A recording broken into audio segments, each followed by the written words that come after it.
Un encuentro con su palabra, porque secase la hierba, marchitase la flor, mas la palabra de Dios permanece para siempre.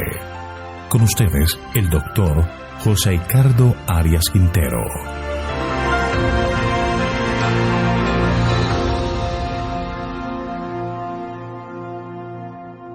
Hoy vamos a estudiar Isaías capítulo 44, Jehová, único Dios. Te invito a orar. Padre nuestro que estás en el cielo, glorificado, exaltado y santificado sea tu nombre. Te agradecemos, Señor, porque eres bueno, porque para siempre es tu misericordia. Y te pedimos en este momento que nos asistas por medio de tu Santo Espíritu en el estudio de tu palabra, que al estudiar este capítulo podamos entenderlo, comprenderlo y nuestra fe sea fortalecida. Gracias por escucharnos y concedernos tu bendición, pues lo pedimos en el nombre de Jesús. Amén. El capítulo 44 de Isaías es una continuación lógica del tema que hemos tratado en el capítulo 43, es decir, el cumplimiento de la promesa de restauración gloriosa de Israel. Aquí desaparece el tono amargo del recriminativo contra Israel. Después de reprender a su pueblo por sus pecados, el Señor pronuncia palabras de consuelo y ánimo. Vamos a dividir nuestro estudio de este capítulo en varias secciones. La primera sección son los versículos 1 al 5. El Señor, de manera especial, se presenta a Israel con el deseo de salvar y restaurar. Miremos los versículos 1 y 2. Ahora pues, oye, Jacob, siervo mío, Israel, a quien yo escogí. Así dice Jehová, hacedor tuyo, y el que te formó desde el vientre, el cual te ayudará. No temas, siervo mío, Jacob, tú, Jesurum, a quien yo escogí. El futuro de Israel será deslumbrador, pues Dios hará que surja una multiplicación maravillosa de su posteridad. Dios viene a hablar con su pueblo y le dice, Jacob, siervo mío. Esta nación fue llamada a la existencia para vivir sirviendo al Señor en todos los aspectos. Y entonces dice, a quien yo escogí. Israel es el pueblo de Dios no por mérito propio, sino porque Dios los ha elegido. Y sigue el Señor recordando que Él es el hacedor tuyo. El Señor compara el nacimiento de Israel con el nacimiento de una persona que desde el vientre materno espera la llegada de su hijo, quien se ha formado en su vientre. Israel no se formó a sí mismo. Dios fue quien lo llamó a la vida. Fue quien lo estableció como una nación poderosa. El Señor le dice que no debe temer porque debe recordar que están al servicio del poderoso Dios. Y entonces se dice que Israel es Jesurum. Esta palabra significa recto, derecho. Esto contrasta con el nombre de Jacob, que significa suplantador y engañador. Y destaca que habrá una restauración espiritual y moral en los mismos israelitas, un cambio de su naturaleza. Miremos los versículos 3 y 4. Porque yo derramaré agua sobre el sequedal, ríos sobre la tierra seca. Mi espíritu derramaré sobre tu descendencia y mi bendición será sobre tus renuevos. Y brotarán entre la hierba como los sauces juntos a las riberas de las aguas. Dios es capaz de transformar la naturaleza por amor a su pueblo. Puede cambiar la vida de todos los que confíen en Él. La primera parte de este versículo es simbólica. Se compara el derramamiento del Espíritu Santo con la refrescante lluvia. Y el sequedal representa a los que tienen sed de Dios y de su justicia. Y los sauces florecientes representan a las personas sobre quienes se derramaría el Espíritu de Dios. Florecerán como árboles que están cerca a corrientes de agua viva. Elena de Guay afirma, nuestro Padre Celestial está esperando para derramar sobre nosotros la plenitud de sus bendiciones. Es privilegio nuestro beber abundantemente en la fuente del amor infinito. Libro El Camino a Cristo, página 94. Dios extiende su mano salvadora llena de bendiciones y debemos entonces confiar en Él para que sea saciada nuestra alma. Miremos el versículo 5. Este dirá: yo soy Jehová. Otro se pondrá por nombre Jacob, y otro escribirá con su mano a Jehová, y se apellidará con el nombre de Israel. En la era dorada, cuando el Señor haga nuevas todas las cosas, pertenecer al Señor y a su pueblo escogido será símbolo de honor que se podrá lucir sin temor alguno. En la antigüedad a los esclavos se le colocaban con marca de fuego en su mano el nombre de su amo. No importa su nacionalidad, si acepta a Dios como Dios, será parte de este privilegiado pueblo y por eso llevará su apellido, será reconocido como parte de la familia de Dios. La segunda sección de este capítulo 44 de Isaías son los versículos 6 al 8, donde se dice que no hay más Dios que Jehová. Leamos el versículo 6. Así dice Jehová, Rey de Israel y su Redentor, Jehová de los ejércitos: yo soy el primero y yo soy el último, y fuera de mí no hay Dios. En esta sección el Señor expresa su desafío a otros dioses. Se destacan los atributos más notables de Dios. Él es Jehová, Él es el Rey de Israel, Él es el Redentor de Israel, o como se conoce, el Goel, el pariente más cercano. Él es el comandante del ejército celestial, es el eterno, es el primero y el último, el alfa y la omega de la historia, el único Dios verdadero. Es un reclamo de su deidad. No hay otro Dios como Él. Él es el único y el verdadero. Miremos el versículo 7. ¿Y quién proclamará lo venidero, lo declarará y lo pondrá en orden delante de mí, como hago desde que establecí al pueblo antiguo? Que les anuncie lo que viene, lo que está por venir. El desafío de los dioses falsos se ha planteado. Dios es el único y verdadero Dios. Él es quien ordena y dispone los asuntos terrenales. Él es quien designó a Israel para que fuera su pueblo, y una prueba de su divinidad es que Él puede predecir el futuro. Y si los otros dioses pueden hacer lo mismo, pues que lo hagan, que se anuncie y se argumente. Pero sabemos que los dioses falsos nada pueden hacer. Miremos el versículo 8. No temáis ni os amedrentéis. ¿No te lo hice oír desde la antigüedad y te lo dije? Luego vosotros sois mis testigos. No hay Dios sino yo, no hay roca, no conozco ninguna. Había muchas cosas que podrían despertar temor en Israel. La caída del reino del norte, los asirios venían para destruir a Jerusalén, muchas convulsiones políticas que estaban trayendo zozobra a Judá. El Señor entonces les da un mensaje de esperanza y consuelo y les dice: no temas sobre estas cosas.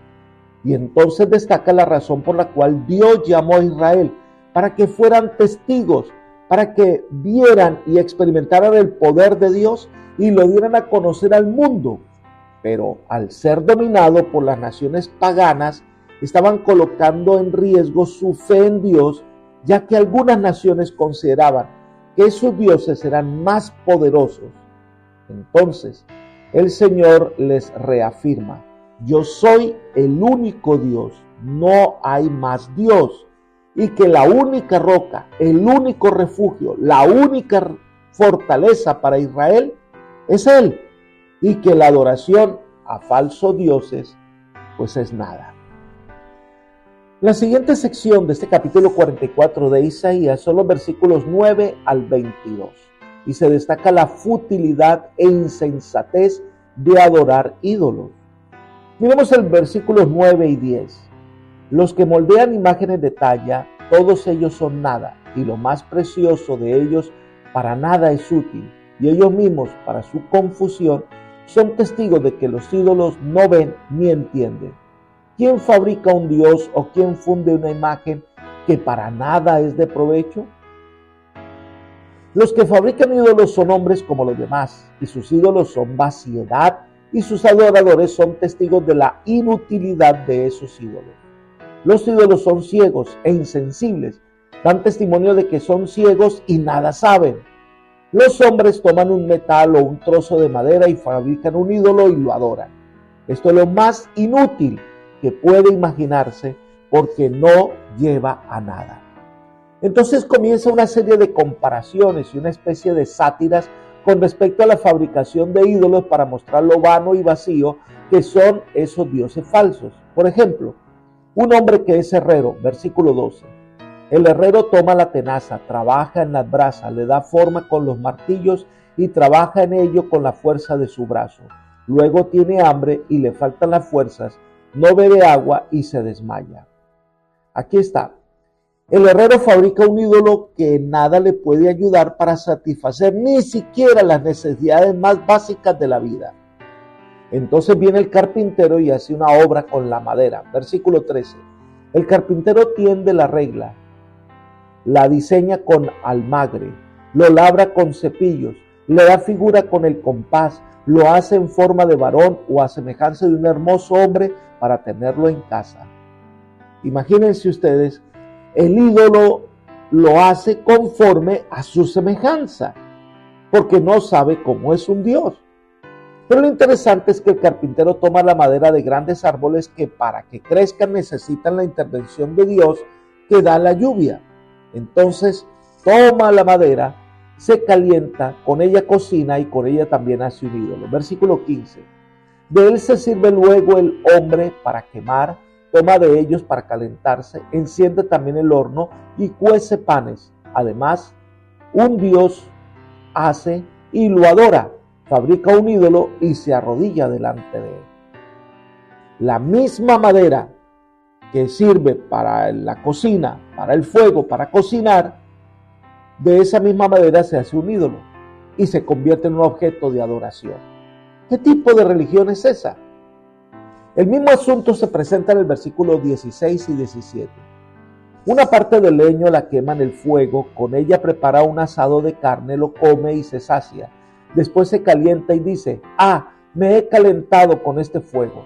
Del sobrante hace un dios, un ídolo suyo, se postra delante de él y lo adora y le ruega diciendo, líbrame porque tú eres mi Dios. ¿Qué necesidad de hacer un ídolo de algo que el hombre mismo puede destruir? La madera no puede librarse a sí misma del fuego y si el hombre hubiera escogido quemarla en vez de adorarla, pues nada podría haber hecho la madera. ¿Qué necesidad del hombre que emplea la mayor parte de la madera para combustible y luego se confecciona un ídolo y espera que ese Dios tenga fuerza e inteligencia y lo libre y lo guíe? Pues esto no tiene sentido. Versículos 18 al 20. No saben ni entienden porque cerrados están sus ojos para no ver y su corazón para no entender. No reflexiona para sí, no tiene conocimiento ni entendimiento para decir, parte de esto quemé en el fuego, sobre sus brasas cocí pan, hace carne y la comí. ¿Haré del resto de él una abominación? ¿Me postraré delante de un tronco de árbol? De ceniza se alimenta, su corazón engañado lo desvía para que no libre su alma ni diga, ¿no es pura mentira lo que tengo en mi mano derecha? Los hombres que hacen ídolos pueden hacer una obra hermosa, pero ese ídolo no sabe, no entiende, no puede librar, no escucha, no tiene poder para desplazarse para ningún otro lugar. Así que un hombre que hace esto es necio, carece de entendimiento. El hombre que usa la madera para combustible y con leño hace un ídolo y le adora es como comer ceniza y considerar que ese alimento es el que necesitamos. Y el profeta está diciendo que este tipo de adoración es pura mentira. En cambio, el verdadero Dios ha prometido protección, vida, seguridad, salvación. Este es el desafío a los dioses falsos en que aún los israelitas han adorado en vano. Es hora que lo entiendan. En los versículos 21 al 23, en contraste con la futilidad de los ídolos, ahora presenta la grandeza de Dios. Miremos el versículo 21 y 22. Acuérdate de estas cosas, Jacob, porque mi siervo eres, Israel. Yo te formé, siervo mío eres tú. Israel, no me olvides. Yo deshice como a una nube tus rebeliones y como a una niebla tus pecados. Vuélvete a mí, porque yo te redimí. Lo primero que pide el Señor es, acuérdate ante los ídolos que no son nada. Israel debe recordar que Dios sí es la roca fuerte, el refugio seguro. También debe recordar de que Dios los llamó para que fueran sus siervos, sus servidores. A través de Israel se cumpliría el plan de salvar al mundo. Y entonces les recuerda que el Señor los formó, fue el Señor el que los guió, fue el Señor el que los hizo un pueblo. El Señor es el propietario de su pueblo y le pide que no le olviden. Pero además hay una promesa de perdón y restauración. El Señor deshizo sus pecados, su rebelión fue completamente perdonada. Miremos el versículo 23. Cantad loores, cielos, porque Jehová lo hizo. Gritad con júbilo, profundidades de la tierra. Prorrumpid, montes, en alabanza, y el bosque y todo árbol que hay en él, porque Jehová redimió a Jacob, y en Israel será glorificado. Ante la majestad de un Dios poderoso, creador, sustentador, redentor, pero además un Dios que está listo para perdonar la maldad de Israel, un Dios que está listo para restaurar, debe hacer que no solo Israel, sino el mundo entero levante sus voces de alabanza al Señor. Entonces viene la parte final de este capítulo, que son los versículos 24 al 28, donde se presenta a Ciro como el instrumento en las manos de Dios para restaurar a Israel. Miremos los versículos 24 y 25. Así dice Jehová, tu Redentor, que te formó desde el vientre. Yo, Jehová, que lo hago todo, que despliego yo solo los cielos, que extiendo la tierra por mí mismo, que deshago las señales de los adivinos y enloquezco a los agoreros, que hago volver atrás a los sabios y desvanezco su sabiduría. La presentación de un Dios que tiene sabiduría, poder y majestad nos está presentando aquí un cuadro sublime de nuestro Dios. Es el Señor que conoce la historia de Israel, pues lo formó. Muestra su omnipotencia al resaltar en el dominio de la naturaleza, y su honor como gobernante supremo no puede compartirlo con nadie. Ese Dios poderoso es sabiduría. Hace aquellas cosas que solamente Él puede hacerlas. Nadie puede tener lo mismo. Los falsos maestros como los agoreros, los adivinos, se dan cuenta que en vano trabajan, porque Dios desvanece todos sus encantos. El único que tiene el verdadero conocimiento es Dios. Y muestra el designio de su voluntad. Versículos 26 y 27. Yo soy el que despierta la palabra de su siervo y lleva a cabo el plan de sus mensajeros. El que dice a Jerusalén, serás habitada, y a las ciudades de Judá serán reconstruidas y reedificaré sus ruinas. Yo soy el que dice a las profundidades, secaos, yo haré secar tus ríos. De la manera en que el Señor muestra la necedad de los falsos profetas, ahora muestra la integridad de los verdaderos profetas, como en el caso de Isaías, cuyas predicciones se cumplen. Lo cierto es que 100 años antes que ocurriera, se predijo que Jerusalén iba a ser tomada por los babilonios, iba a ser llevada cautiva. Pero también se predice la caída de Babilonia por Ciro, y todo se ha cumplido para destacar el poder y la sabiduría del Señor. Y el Señor no dejará que ningún obstáculo impida la liberación de su pueblo. Si tiene que secar los ríos, lo hará. Y esto fue lo que ocurrió con el secamiento del Éufrates. Nada impedirá que los planes de Dios se cumplan. Versículo 28. Yo soy el que dice de Ciro, es mi pastor y cumplirá todo lo que yo quiero. Al decir a Jerusalén, serás edificada, y al templo serán puestos tus cimientos. Esta es una profecía notable porque se menciona con nombre propio 1 siglo y medio antes que Ciro naciera, y predice su notable participación en la liberación de los judíos. Ciro debía haberse maravillado profundamente al enterarse que su nombre aparece en la profecía judía que tomaría a Babilonia, y se predecía su política con los judíos cautivos mucho antes que naciera. Elena de Guay así lo describe. Cuando el rey dio las palabras que habían predicho más de 100 años antes que él naciera, la manera en que Babilonia sería tomada, cuando leyó el mensaje que le diría el gobernante del universo, yo te ceñiré, aunque tú no me conociste, para que se sepa desde el nacimiento del sol y de donde se pone que no hay más que yo, Cuando tuvo delante de los ojos la declaración del Dios eterno, por amor de mi siervo Jacob y de Israel, mi escogido, te llamé por tu nombre, te puse sobrenombre, aunque no me conociste. Cuando leyó en el registro inspirado, yo lo desperté en justicia y enderezaré todos sus caminos. Él edificará mi ciudad y soltará mis cautivos, no por precio ni por dones. Entonces su corazón quedó profundamente conmovido y resolvió cumplir la misión que Dios le había asignado. Dejaría ir libre a los cautivos judíos y les ayudaría a restaurar el templo de Jehová. Libro Profetas y Reyes, página 409. Cuando Ciro viene y destruye al opresor babilonio y deja libre al pueblo de Israel, se convierte en un tipo de Cristo, quien viene a derrotar a Satanás y declara libertad a todos los que creen en él. Apreciados amigos y hermanos, Dios es un Dios grande, soberano y poderoso. No hay otro como Él. Está listo para perdonarte, salvarte y darte vida. Es el momento de permitir que Él dirija nuestra existencia. Es hora de reconocer su sabiduría y permitir que Él nos conduzca por sus sendas. Hoy es día de entregar el corazón al Señor y te invito a que hagas de Jesús el Rey de tu vida. Él ofrece perdón, paz y salvación.